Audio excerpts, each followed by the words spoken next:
Pria ini menghabisi kedua orang tuanya dan kemudian memasaknya menjadi char siu, yaitu daging babi panggang ala Cina. Kasus ini terjadi pada tahun 2013 yang dilakukan oleh seorang pria berusia 28 tahun dengan temannya yang berusia 35 tahun. Bersama temannya tersebutlah dia melakukan kejahatan untuk menghabisi orang tuanya yang telah memberikannya kehidupan. Kalian juga bisa dengerin cerita ini di Spotify, Noise, dan YouTube.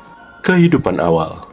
Henry Chow adalah anak bungsu dari dua bersaudara yang lahir pada tanggal 7 Juni 1983 di Hong Kong. Ayahnya bernama Chow Ying-chi dan ibunya Mun Siu, serta memiliki kehidupan yang bisa dikatakan berkecukupan. Ayahnya berusia 65 tahun dan ibunya berusia 63 tahun, sangat bekerja keras sepanjang hidup mereka. Pada tahun 80-an, orang tuanya membeli beberapa properti dan kembali menjualnya dengan harga yang berlipat ganda di tahun 2000-an. Kemudian pada tahun 2013, orang tuanya memulai masa pensiun mereka untuk menikmati masa tua dengan damai. Namun, alih-alih bisa menikmati masa tua dengan damai, orang tuanya terus-menerus dibikin stres oleh tingkah laku anak bungsunya.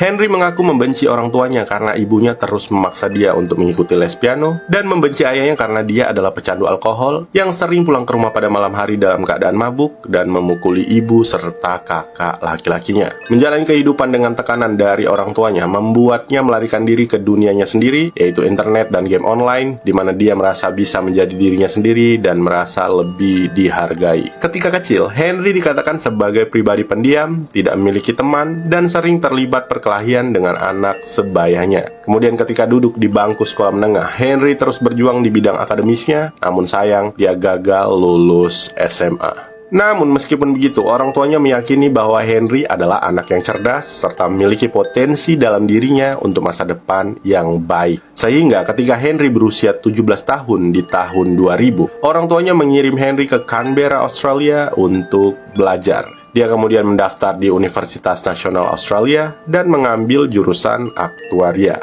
Untuk bisa masuk di universitas ini bukanlah hal yang mudah, tetapi Henry berhasil melakukannya, yang membuat orang tuanya bangga dan berharap dia akan menyadari potensinya sendiri serta memanfaatkan kesempatan sebaik-baiknya. Namun ternyata Australia bukanlah tempat yang baik untuknya, karena Henry mengalami banyak intimidasi dan mengaku sering dipukuli oleh para pria kulit hitam. Selama 3 tahun dia menahan diri dari segala tekanan dan intimidasi, yang akhirnya membuatnya memutuskan untuk keluar dari universitas dan kembali ke Hong Kong, di mana orang tuanya menganggap Henry telah lulus dari kampus tersebut. Setelah dia kembali, Henry menjadi semakin menarik diri dari kehidupan nyata. Beberapa teman yang dia punya mengatakan bahwa dia memiliki pikiran Nazi, bahkan menggunakan foto Adolf Hitler sebagai foto profilnya di sosial media. Teman SD-nya juga mengatakan bahwa Henry hanya memiliki 3 minat dalam hidupnya, yaitu wanita, investasi, dan games. Selain itu, Henry diketahui sangat menikmati musik klasik dan selalu memandang rendah orang lain yang tidak memiliki kesenangan sama seperti dirinya. Begitu dia kembali ke Hong Kong, Henry terus bekerja di beberapa perusahaan, namun tidak ada satupun dari pekerjaan tersebut yang bertahan lama, yang membuat orang tuanya putus asa dan kembali mendaftarkan Henry untuk berkuliah di universitas di Hong Kong. Pada tahun 2011, seorang teman menawarinya pekerjaan, namun karena dia terus membolos, akhirnya dia pun dipecat. Henry kemudian mengambil pekerjaan sebagai reporter real estate untuk sebuah surat kabar, tapi ketika bosnya menegurnya, dia memutuskan untuk berhenti dari pekerjaan tersebut. Henry memiliki postur tubuh yang kecil dan tidak punya banyak keberuntungan dalam hidupnya. Namun rasa obsesinya terhadap wanita membuatnya memiliki hubungan dengan banyak wanita. Salah satu dari para wanita yang dia pacari menghubungi Henry dan mengatakan bahwa dia sedang hamil serta berencana untuk melahirkan bayi tersebut. Namun karena Henry tidak mau bertanggung jawab dan wanita tersebut tidak ingin melakukan aborsi, Henry pun pergi meninggalkan wanita itu dengan memutuskan semua kontak dengannya. Pada tahun 2012, Henry kehilangan banyak uang pada investasinya dan orang tuanya membantunya secara finansial. Tapi karena Henry merasa bantuan tersebut tidak cukup, dia meminta orang tuanya untuk menjual rumah mereka. Henry mengatakan hasil penjualan rumah akan dibagi 3, yaitu untuk orang tuanya, saudara laki-lakinya, dan yang terakhir untuk dirinya. Namun tentu saja orang tuanya menolak permintaan tersebut, yang membuatnya menjadi kesal. Sechungke.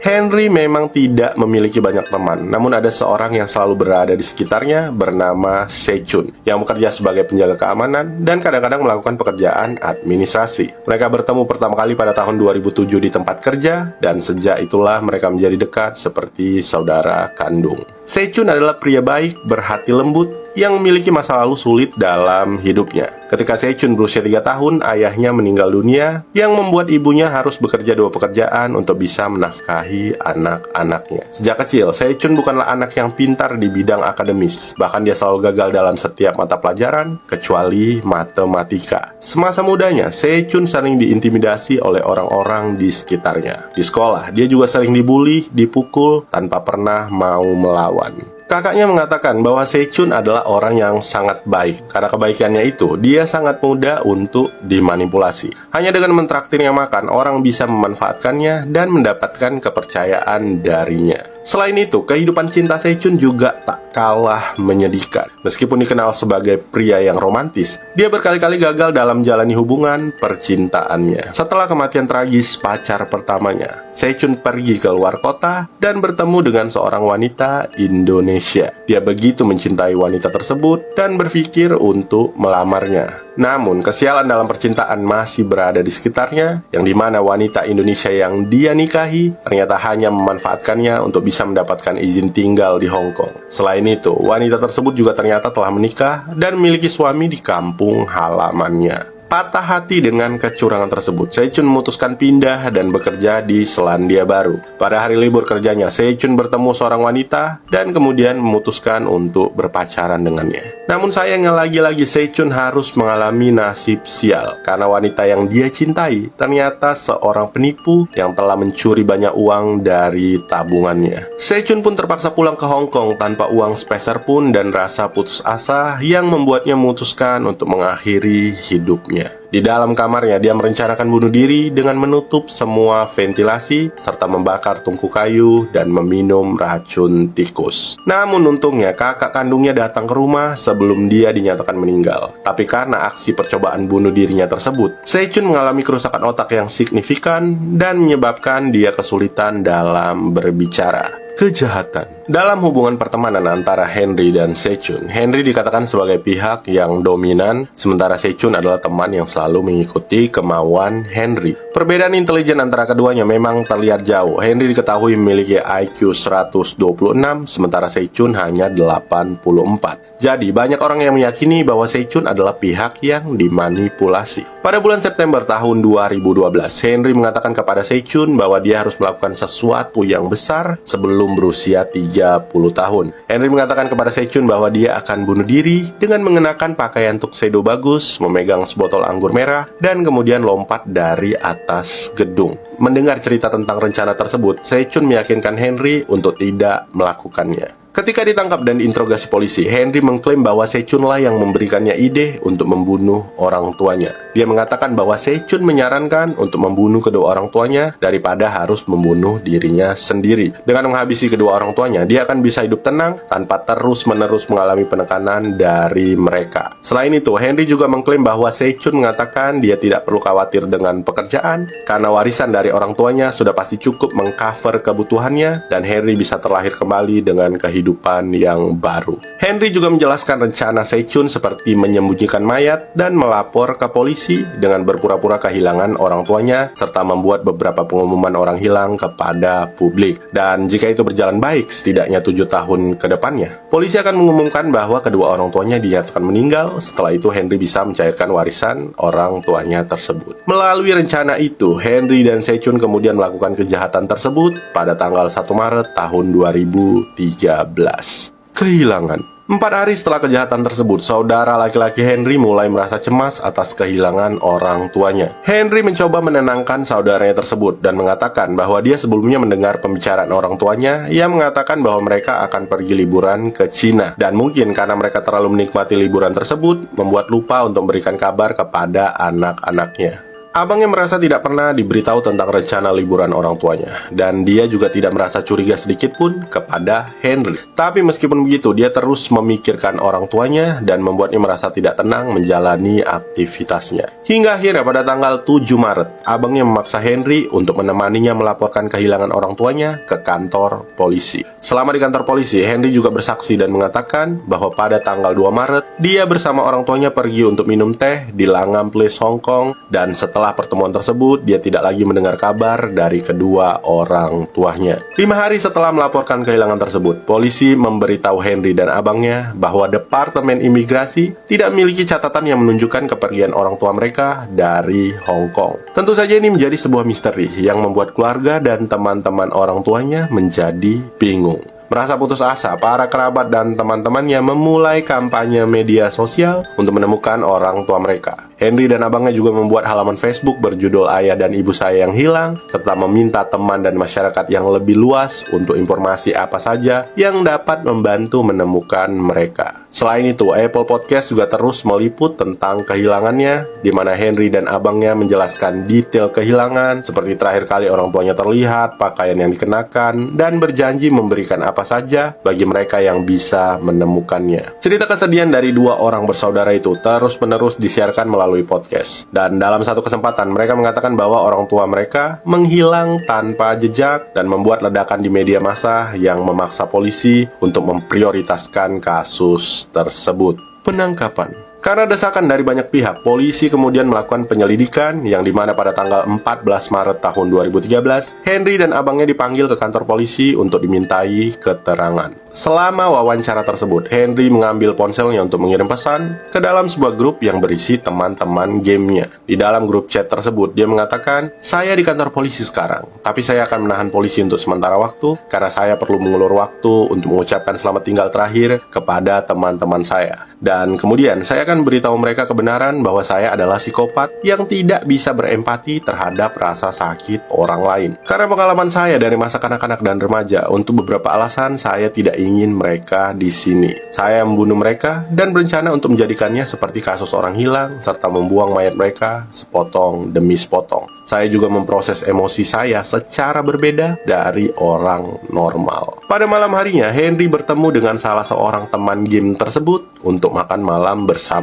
Dalam pembicaraan makan malam tersebut, temannya bertanya, "Apa yang akan kau lakukan sekarang?" Henry pun menjawab bahwa dia akan pulang, bersih-bersih, tidur nyenyak, dan akan menyerahkan diri keesokan harinya. Namun sebelum tengah malam, salah seorang yang berada di dalam grup tersebut melaporkan Henry dengan menunjukkan bukti pengakuannya. Sehingga pada jam 7 pagi keesokan harinya, Henry pun ditangkap. Dia kemudian memberitahu polisi alamat apartemen Sechun, tempat mayat orang tuanya berada, dan pada jam setengah 11 siang, Sechun pun ditangkap. Versi Henry. Dalam interogasinya, Henry mengatakan pada awalnya berencana mengeksekusi kedua orang tuanya di kota Shenzhen, China. Namun, Sechun menawarkan apartemennya yang berada di lokasi yang jauh dari kepadatan penduduk. Lokasi tersebut pada saat itu adalah lingkungan kelas pekerja berpenghasilan rendah, dan orang tua Henry tidak ada hubungannya dengan itu, sehingga tidak ada yang akan mencari mereka di sana. Dengan rencana tersebutlah, Henry kemudian mengatakan kepada orang tuanya bahwa dia akan pindah ke apartemen Sechun dan meminta orang tuanya untuk membantunya membersihkan apartemen tersebut. Orang tua Henry percaya dan mau membantunya. Segera setelah kedua orang tua tersebut masuk ke ruang tamu, Henry dan Sechun menunggu sampai mereka benar-benar siap melakukan serangan. Henry mengatakan bahwa Sechun yang memiliki tubuh yang besar dan kuat bertugas mendekap ibunya dari belakang dan menggorok lehernya. Sementara itu, Henry yang menyerang ayahnya dari belakang mulai menusuk punggung dan lehernya, tapi sayangnya pria tua tersebut masih hidup dan berusaha melawan. Melihat hal itu, Sechun pun membantu untuk menggorok leher ayah Henry, namun tanpa sengaja dia juga menusuk paha dan melukai jari tangan Henry. Sehingga setelah kematian kedua orang tuanya, Henry dengan cepat pergi ke rumah sakit dan mendapatkan 11 jahitan. Henry mengklaim bahwa ketika dia kembali dari rumah sakit dalam beberapa jam, Sechun telah memotong-motong orang tuanya dengan cepat dan mengawetkan sebagian besar bagian tubuh dengan garam sebelum menyimpannya dalam wadah kedap udara karena kulkasnya terlalu sempit. Henry mengatakan rencana awalnya adalah untuk menutupi bagian tubuh tersebut dengan pasir dan semen yang dibentuk menjadi batu bata untuk membangun dinding antara dapur dan ruang tamu. Namun karena merasa tugas itu akan sulit dan belum lagi batu bata buatan tangan akan terlihat terlihat mencurigakan, Sechun menyarankan sebuah metode yang lebih mudah, yaitu dengan memasak dan menyamarkannya menjadi babi panggang chasiu. Henry pun setuju dengan ide tersebut dan mulai memotong bagian-bagian tubuh menjadi potongan-potongan kecil dan memasaknya dengan saus barbecue di microwave. Setelah dagingnya matang, mereka menyendok isinya ke nasi dalam kotak makan siang styrofoam dan menyimpannya di lemari es. Beberapa sisa tulang dan semacamnya ditutupi dengan pasir dan sebagian dibuang ke laut.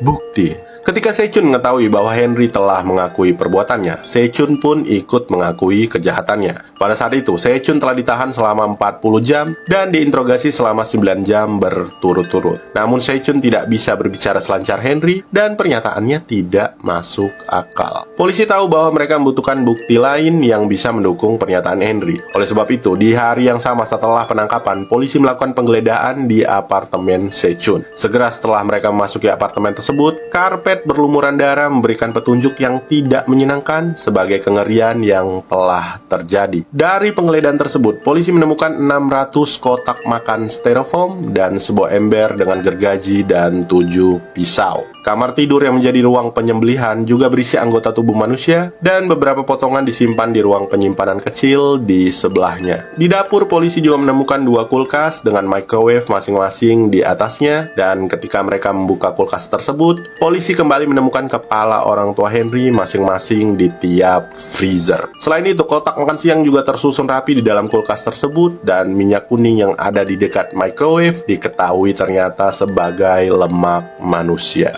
Penyelidik pertama yang masuk ke apartemen tersebut mengatakan bahwa TKP seperti sebuah rumah potong hewan dengan darah dan daging di mana-mana. Salah satu penyelidik bahkan merasa jijik dan tidak bisa makan daging selama berhari-hari. Selain itu, polisi juga menemukan sebuah buku di bawah kasur yang berisi cara menyembelih dan semacamnya yang diyakini ditulis oleh Henry dengan judul Plan B. Di catatan tersebut juga ditemukan tulisan dengan keperluan masak yang akan dibeli seperti pisau, daging babi, kotak makan siang, palu, dan pemutih. Penyelidikan. Pertama-tama, polisi mempelajari rekaman CCTV restoran tempat di mana Henry mengklaim bertemu orang tuanya untuk minum teh. Namun baik Henry maupun orang tuanya tidak terlihat memasuki atau meninggalkan restoran hari itu. Kemudian polisi menggunakan rekaman dari berbagai tempat di Hong Kong dan menemukan fakta bahwa Henry telah berbohong tentang pertemuannya dengan orang tuanya. Kemudian pada jam 11 siang di hari yang sama, Henry dan orang tuanya terlihat di CCTV sedang berada di lobi gedung apartemen mereka. Jam 12:26 kamera CCTV dari garasi parkir apartemen Sechun menunjukkan Henry sedang berjalan diikuti oleh kedua orang tuanya.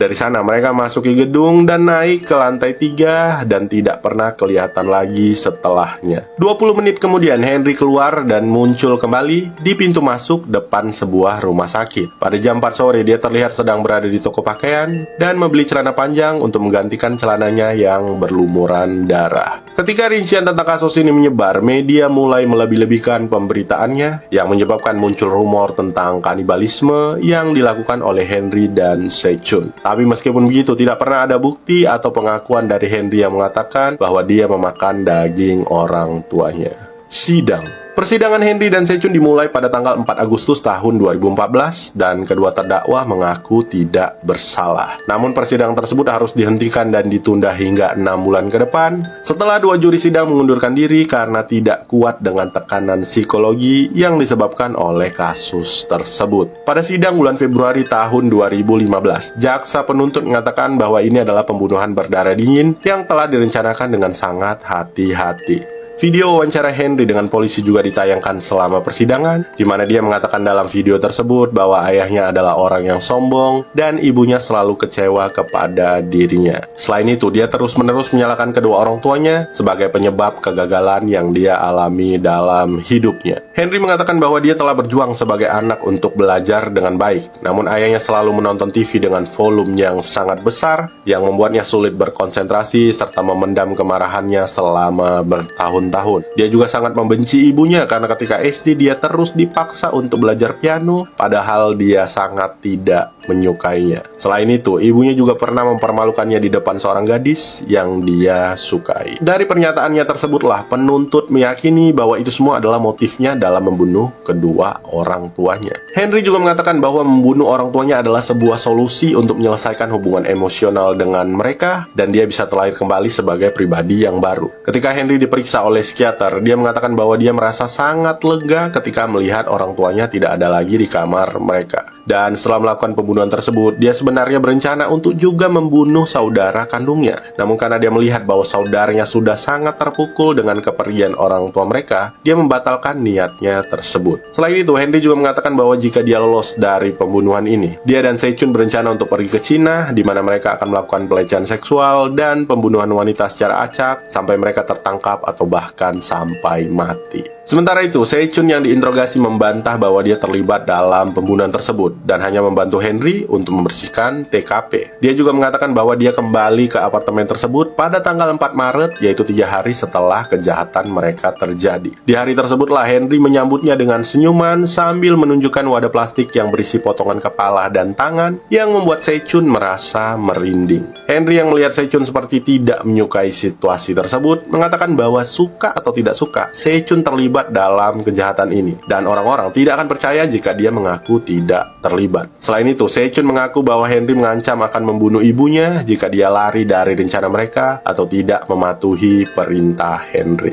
Pada akhirnya, dengan meyakini bahwa Henry adalah otak dari kejahatan tersebut, yang juga telah memanipulasi Sechun untuk melakukan kejahatan berat, maka pada tanggal 20 Maret tahun 2015, Henry dinyatakan bersalah atas pembunuhan ganda dan dijatuhi hukuman seumur hidup. Sementara itu, Sechun dinyatakan tidak bersalah dan dijatuhi hukuman setahun penjara karena melakukan pencegahan penguburan jenazah yang sah. Namun karena dia telah menjalani penahanan selama 2 tahun, dia kemudian dibebaskan setelah kasus tersebut selesai. Setelah persidangan selesai, Sechun mengatakan kepada wartawan bahwa dia tidak akan membenci Henry karena telah memanfaatkan dan menyeretnya dalam kasus tersebut. Menurutnya, itulah yang selalu diajari oleh ibunya, di mana kita tidak boleh membenci orang lain. Selain itu, Sechun juga mengatakan bahwa setelah hari pembunuhan tersebut, selama setahun dia terus bermimpi buruk seperti wajah Henry yang muncul di mimpinya dengan membawa wadah yang berisi kepala, kaki, dan tangan para korban. Sechun juga terus-menerus bermimpi tentang digigit laba-laba, yang bisa juga diartikan sebagai situasi seseorang yang sedang dimanfaatkan oleh orang lain. Psikiater yang melakukan pertemuan sebanyak 30 kali dengan Henry mengatakan bahwa dia memiliki gangguan kepribadian atau bipolar dengan fitur narsis dan psikopat. Selain itu, meskipun saudara laki-laki Henry membayar biaya hukumnya, pria tersebut tidak mengakui bahwa Henry telah melakukan kejahatan tersebut dan selalu menolak untuk berbicara tentang pembunuhan tersebut. Bangunan yang digunakan sebagai tempat pembantaian tersebut adalah bangunan 9 lantai yang dibangun pada tahun 1964 dan dihuni oleh 250 keluarga. Setelah pembantaian tersebut, bangunan itu menjadi kosong karena para penghuninya memutuskan untuk meninggalkan tempat mereka dan berpikir bahwa kejadian tersebut akan menimbulkan feng shui yang buruk, yang akhirnya pada tahun 2017 bangunan tersebut pun dihancurkan. Kasus ini diadaptasi menjadi 2 episode miniseri berbahasa Mandarin berjudul Stain pada tahun 2017 yang diproduksi oleh Fox Networks Group Asia. Pada tahun 2018, sebuah drama juga dibuat dengan judul Your Honor. Kemudian pada tahun 2022, sebuah film berjudul The Sparring Partner juga ditayangkan perdana di Hong Kong International Film Festival dan dirilis secara resmi di bioskop pada tanggal 27 Oktober tahun 2022.